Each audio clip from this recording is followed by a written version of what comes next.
What's up YouTube? For today's video, we're a full 4 times week to rock Pokemon team.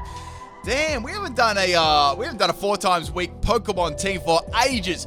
So, before someone just starts furiously typing in the comment section, I did do a very similar team to this, a week to Stealth Rock's team. However, this team differs in the fact that all 6 Pokemon are 4 times week to rock type moves.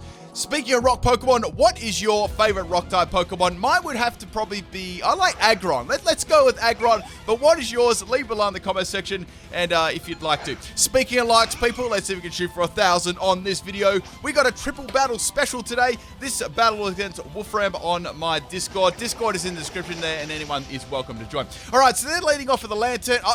Lampent. Okay, guys, they both got Lampent. Don't roast me too hard. Alright, time to flick on my switch. Now, we got the Z move coming from the Lampent here. It's going to be a Z Flash. So it's going to actually boost its evasion. That's going to be a little bit of a pain for my Delibird. Now, I was hoping I could get around that and hit it with the Water Pulse before I miss too many attacks. Okay, so now I'm going to go for a second Water Pulse. Thank goodness it hits, and the problem about the Water Pulse was it was a 3-hit KO, so I didn't actually take it out in the second one, but I did get a confusion, which was really nice. So hoping oh my goodness, Lampent hits itself in confusion. However, it's going to shock me with Shockwave. Interesting, it actually didn't use a Fire-type move. I did have a Focus Sash regardless, not that it really mattered, but I want to know what that strategy was. Anyway, so I'm going to go down, the Lantern. Man, this has been a disaster. The Lampent is going to go down, alright? Don't roast me too hard. Anyway, so we got a Drifblim coming out here. I like that nickname. I very much like that. I'm going to go for the Destiny Bond here. Now, I knew it was kind of probably an obvious play, but I thought, oh well, if they set up a status move, I can just go for a Blizzard afterwards, right? Okay, so the Drifblim is going to set up the Tailwind. So that's actually not too bad because it's going to be able to outspeed me in the next turn. And if it does take me out this turn, it's going to go down to Destiny Bond. So I was thinking, okay, they're going to swap or use the status move. So they just used the Tailwind again. Blizzard, unfortunately, missed it. It would have done some nice damage to the Pimpnite. And obviously, there's nothing I can really do. I don't really want to swap out of here also. It's going to go for a hidden power, and that is going to take me down. So if you guys did notice, it's got the flame orb on it, so that's going to give it the flare boost, boosting its special attack. So I thought, okay, let's swap into the Vespiquen here. I do have Power Gem on this, so I thought that would be, my best bet. All right, so I've got the Unnerve ability on this one too. So Drifblim is going to go for the hidden power yet again on my Vespiquen. Does a lot of damage. I'm guessing that one was probably hidden power ice because it was neutral to my Delibird before. I'm going to go for a Power Gem there, just missing the KO on the Drifblim. So we got on this set max health, max special attack. We got Power Gem, Bug Buzz, Air Slash, and Sludge Bomb. I've used Vespiquen a couple of times, and we got the obviously we got the item as choice specs. If I didn't mention that one before. All right, so Drifblim is going to take out my Vespiquen. That reminds me, I've got to check my Munchlax Honey Tree. Thank you, Vespiquen. Anyway, I will be doing a stream on Twitch as well. That one will be after this video goes up. So if after you check this video out, guys, make sure you come and check me out. It's going to do something fun on there. The link is in the description. All right, so going for a...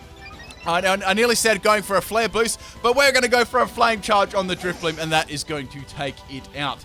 All right, the next Pokemon we got in here is the Gumshoe. So I know with a physical Moltres, which is... It kind of hits like a wet paper bag. I won't be able to do a lot of damage. Now, judging on the rest of the Pokemon in their team, I was like, well, I won't be able to make use of Z Steelwing really that well in this battle at all. So I thought I must get some damage off on the Gumshoes, and so be it if I go down this step. So on this set, we've got max attack and max speed. Now, I was running Adamant Nature on this. I've got Flame Charge to make up for... Obviously, me running, if I was going to run, if I didn't have Flame Charge, I would have run Jolly. It really does have no other good physical moves, and Aero Ace is its strongest flying type move. So it really doesn't have anything really going for it on the physical side. That's precisely why I want to use it. So we got U-Turn on this set as well. We got the ability as Pressure, and Steelium Z is the item. Okay, so I'm going to swap out my Moltres there. And we're going to go into the Charizard. So Charizard is going to go for the Wing Attack. This was actually a Belly Drum Wing Attack set. However, Charizard is going to go down to that one, which was unfortunate. That was a Belly Drum Charizard. I actually changed that setup a little bit. In this one, I had a Flame Charge Wing Attack Metal Claw. Alright, so back into Moltres now. I can go for the Flame Charge to take the Gumshoes out, plus give myself a +1 in speed. This hit a little bit harder than usual, which was quite good. I could have put Flying MZ on it, but I actually, for this team, right, since I was so weak to rock Pokemon, Steelium Z was actually very handy. Alright, so now we've got the Hitmonlee coming. I was like, okay, I could go for Fake Out, then activate Unburden, but I'm still fairly certain that I'll be able to live. However, I actually take it out with a critical hit there, so that was good. I think it I think it may have lived just, like, really, really badly because, you know, Moltres' attack isn't great. But anyway, we got the Typhlosion coming in here. Typhlosion is going to go for the extra sentry. So, okay, that's not going to do too much. The only thing I've got to worry about is the Fleetrite, and of course, I get Fleeched the first turn. So, like, okay, the best I can really do here is to go for the Airways to get some damage on Typhlosion. Alright, so Typhlosion is going to go for another extra sentry. Clearly, it is obviously scarfed as well. That's why it outspeed me. So, going for Airways, doing pretty good damage. That's about a 3-hit KO, which is nice. If I do get a critical hit, though, it's going to be very close. Alright, so Typhlosion is going to go for a final extra sentry. I'm going to go for an Airways again on the Typhlosion. So, one more to take it out. However, I will get outsped. Moltres has pretty much done its job here, so I'm just going to let it faint and swap in my next Pokemon. So we got one more, we got Typhlosion left, and we got another Pokemon, which I was quite confident I could get around. Alright, so into Beautifly here. Now, Beautifly was quite a interesting set. We've got a Choice Scarf one, so we got Air Cutter, Energy Ball, Silver Wind, and Hidden Power Ground. So we got the swap here. I thought they may go into Venomoth. I actually went for the Hidden Power Ground just in case they didn't. So that did absolutely no damage to Venomoth at all. I'm thinking here they're actually running Assault Vest on the set. I'm going to go into Volcarona. Now, this was a physical Volcarona. Actually, a pretty good set. So we got on this one, Max Health, Max Attack, Adamant Nature, Leech Life, Flare Blitz, Wild Charge, and U-Turn, Ability Swarm, and Item Choice Band. So going for the U-Turn there, not doing very much damage, but it was still pretty good. Yeah, obviously, its defense is nowhere near as good as a special defense with the Assault Vest attached. I'm going to go back into my Beautifly to see if I was right or not. I'm very, very sure on the damage that I did from the Hidden Power that it was definitely Assault Vest. So going for the Air Cutter now. Now, Air Cutter does have a chance of actually critting, but obviously you can see how much little damage it does there. I was actually max special attack too, and it's going to take me out with a Sludge Bomb crit, which didn't matter. Alright, so it's down to my final Pokemon, my Volcarona. I know that I can take this out. Now, the only move I can actually play against this to take the Typhlosion out and the Venomoth at the same time was locking myself into the Wild Charge. So going for Wild Charge, and that is going to get rid of the Venomoth. Now, the last Pokemon is the Typhlosion. Now, the best Typhlosion can probably do to me is that if it has Hidden Power, I may be in trouble. If it doesn't, it's going to go for a Fire-type move. It's going to go for a Flamethrower. Now, the only thing I was worried about was a crit. It does have very nice special defense, so I'd say I probably would have just lived. And we got the Wild Charge coming off, finishing off the Typhlosion. So a very close battle there and then. Hope you guys enjoyed this one, and let's get on to the second battle. Taking a little bit of recoil damage there. Alright, this was the battle against Mr. Guzzlord on my Discord. Had some good battles this afternoon. We got a Electro lead. I really like shiny Electro too. It looks really cool. Even though the color change is, obviously quite basic. Alright, so leading this time with the Vespiquen. It's going to be a little bit too nervous to eat some berries. If it has a berry, it'd be good. I guess the only berry would probably be like Shuka Berry. Anyway, so the Electro is going to start the rain. So I'm thinking, okay, Thunder is definitely coming my way. I'm thinking here, I know special attack of the Electrode. I'm quite confident I could probably barely live and maybe get another KO with the with the Bug Buzz on the Vespiquen. However, we got the Electrode going for the explosion. It's like, that's kind of interesting. So they set up the rain and then they went boom, right? Electrode doesn't have the greatest attack in the world, but obviously that one you had to be running max attack to do that damage. Bug Buzz is not going to do anything at all. So I was like, okay, that was an interesting play. I wonder what they're going to do. Obviously, they want the rain. So now comes out Lowtown. I'm like, oh, this is going to be awesome. I wonder what strategy. I'm quite interested to see what their strategy is. So the Lowtown is going to set up the Sword Dance. So it's going to give it a +2 in attack. Obviously, it's got an ability. Ability with the rain. I'm going to go for the Bug Buzz here, and that's going to take it all the way down to its Focus Sash. So Focus Sash is now activated. It's on 1 health. So I was thinking, okay, it's going to go for a Flail. Okay, so Flail's going to be at full base power, and it's going to have a +2 attack. So fairly scary Pokemon with the rain up as well, being speedy. Speaking of speed, I'm going to go into my Beautifly here, which is Choice Scarfed, if you guys remember, and I can just go for a Hidden Power Ground to take this out. Now, obviously, they did know that what Hidden Power it was. I mean, they have an idea from that, but I'd lock myself into that because I actually expected a Steel type or a Poison type to come in.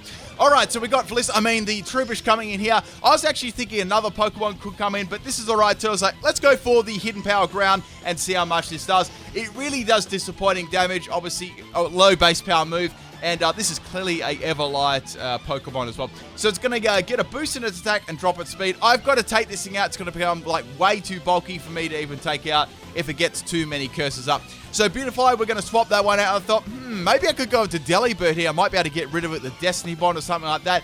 let's give it a go anyway. So Trooper's just going to go for the Gumshoe. I was like, oh crap, if this poisons me, I'm finished, because that's going to get rid of my Focus Sash. It's going to take me all the way down to 1 health. I was like, okay, please attack me.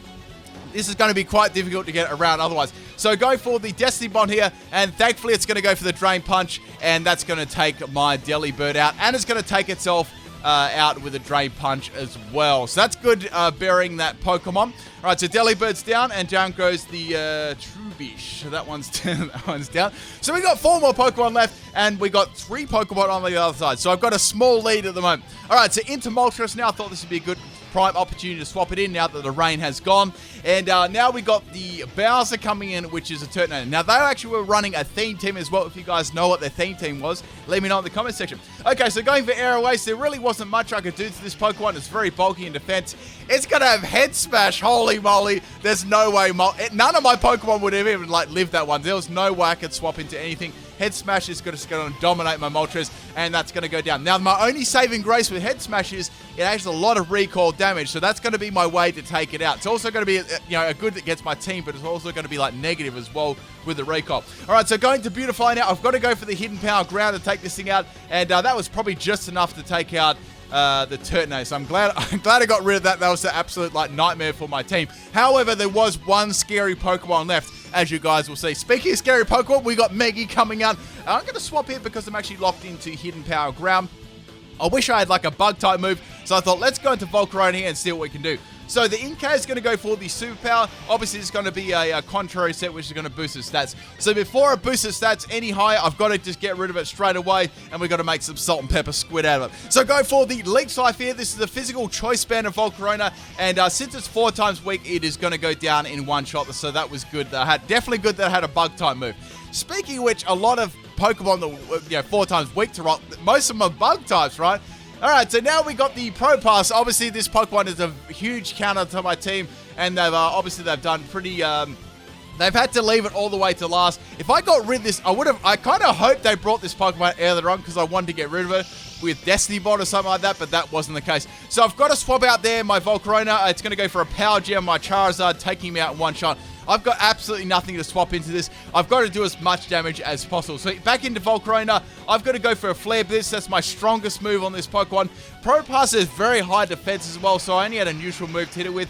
But it does just under half health, unfortunately. So I was like, okay, that's not bad, I guess.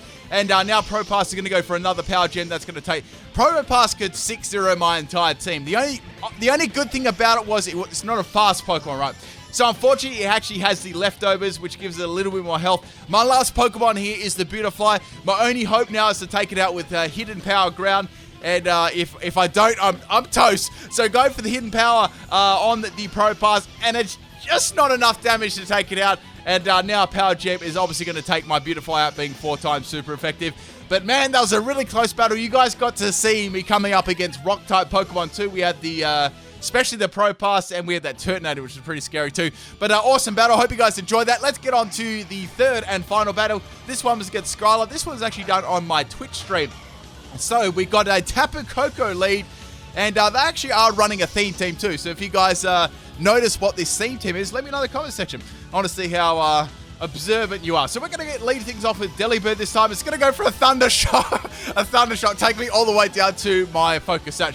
So now Delibird is going to go for a Blizzard. This was good because actually he landed the Blizzard, and it did some really solid damage there to Tapu Koko.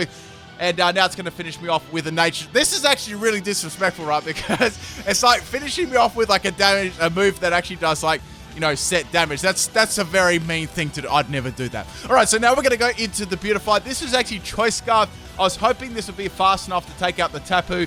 But it's going to go for a Thunder Shock. Now, you guys can laugh, right? But Thunder Shock in the Electric Train is still really powerful coming from a Tapu Koko. So, man, at this point, it's epic Thunder Shock, Tapu Koko sweep. Almost have to upload this as a sweep. And now we've got the Volcarona coming in. I've got to take this thing out ASAP. So now we've got the Nature's Madness coming from the Tapu Koko. I knew that I'd be able to live a Thunder Shock from this thing.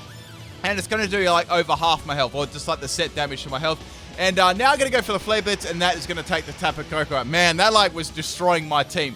So that's finally down. What other Pokemon are we going to have to deal with here? So taking a little bit of recall damage. And now we got Diglett's Tunnel coming in. So it's like, okay, I can go for a Flare Blitz and just, take this thing out again. However, it's going to go for a final Gambit. And it's going to outspeed me and take my Volcarona. Volcarona is going to fly back down Diglett's Tunnel. So that's one of my best Pokemon on my team. Even though it's like a Mimi set, it's still pretty decent for this team. So I've got 3 Pokemon remaining. There's still 4 I've got to take. I've got to take out. Things are not looking the greatest at the moment.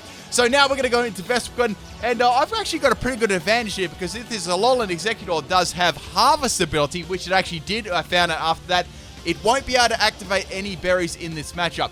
So it's going to hit me with a Toxic. I went for my Bug Buzz right away because that's super effective. I've got choice specs on it too. It does some big damage but doesn't take it out. Alolan Exeggutor is fairly bulky too, so it just hung on in this matchup.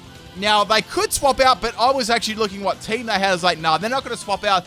They're just going to do as much damage to my Vespiquen as possible and then, bring something in to revenge KO my Vespiquen. So Vespiq's going to go for another Bug Buzz. That's going to take out the Alolan Exeggutor, which is good. Good Pokemon to bury there, but I did have a lot of Pokemon that could deal with that, like a lot of bug types and stuff like that. Okay, so taking a little bit of toxic damage from my Vespiquen. It's not too bad, though. I feel like I'd probably get, like, 1 attack off against some of these Pokemon. And then the Diglett comes in. It's like, okay, please don't use the Rock move. It doesn't have a Rock move. It's going to go for Aerial Ace instead. Still does, it only does a little bit of damage to me, but I'm going to go for the Bug Buzz. I'm like, okay, this would definitely one-shot the Diglett and take it out. However, Diglett has a Focus Sash. It's like, damn. So now I'm going to take some poison damage, and I'm going to take another Aerial Ace from this thing. The electricity disappears, which doesn't really make too much of a difference. I don't have any electric-type moves, and I believe they don't either. So Diglett's going to go for a final Aerial Ace on me, and I just live on 6 health, and the Diglett is going to go down to my Bug Buzz. However, I'm going to go down to the poison damage. But, Vespiquen did well. It took out the Alolan Exeggutor. Did I just say Alolan Exeggutor? Anyway, so it's going to take that out, and I'm going to take the Diglett out, which is good. So, we've got 2 Pokemon remaining on each side. Man, these have all been really, really close battles. And now we've got the Slowpoke coming in. So, okay, Slowpoke it's going to be super, super bulky in defense. My really only option is to go into Charizard and go for the Belly Drum to actually get rid of this Pokemon. Now, we're going to go for the U-turn here. Now, Moltres does a surprising amount of damage. And I'm like, okay, that must be a crit, and it was. So, that was pretty good. Moltres swapping out there, I was expecting maybe a water type move like Scald or something, but I got no choice. I got to go into Charizard right now. So the Slowpoke is going to go for the Calm Mind. So that's going to give it a boosted special defense and special attack. So I cannot go for an attacking move here. I've got to set up Belly Drum. That's my only hope. Unfortunately, I didn't have Thunder Punch on this set. I was running more of like a meme set. I think I had Metal Claw. That was the move I had. Belly Drum, Wing Attack, and Metal Claw, and Flame Charge. It was a horrible set. All right, so the Slowpoke is going to go for the Slack Off, and that's going to heal itself off nicely. So Charizard, the best it can do with the wing. This is the +6 wing attack on the Slowpoke. It's so bulky. It's still a 2-hit KO. Slowpoke is going to go for the Psyshock. It actually doesn't have a water type move, which is really good. So Charizard is going to eat its Citrus Berry and get some more health back. So that's pretty good. So I can finish off the Slowpoke. It may swap, but I don't think it will, judging on what the last Pokemon is. I already know what that is, and Slowpoke is going to go down. So the last Pokemon I was mentioning that they had was actually a Pikachu. Now, Pikachu could definitely not afford to swap into a Wing Attack. It would definitely go down. All right, so I've got to take this out. Unfortunately, both my Pokemon are actually weak to Pikachu. So Pikachu's going to go for the Fake Out there, getting some extra damage. And now Pikachu is actually going to outspeed me, going for the Volt Tackle, and that is going to take out my Charizard. Man. So I've got 1 more Pokemon left here. Now, if you guys remember, I was running Adamant Nature on my Moltres instead of Jolly, so I was like, crap. I know that I'm going to outspeed it. It's just, am I going to be able to live this one? Or, get an attack off to take out the Pikachu? That was the question. So Volt Tackle does have recall damage as well. It actually hits me really hard, but I live on 25 health. But it paralyzes me, so like, all I got to do is take this out, right? It's got some nice recall damage. Moltres gets paralyzed right at the end. I can't believe it. I'm so salty. The next Flame Charge would have taken it out, and Pikachu is going to finish me off with a Scum Tackle. Hope you guys enjoyed all 3 of these battles. They were really good. The last one was a little bit salty, but as you guys know, I don't get salty. All right, enjoy the bonus battle and bloopers.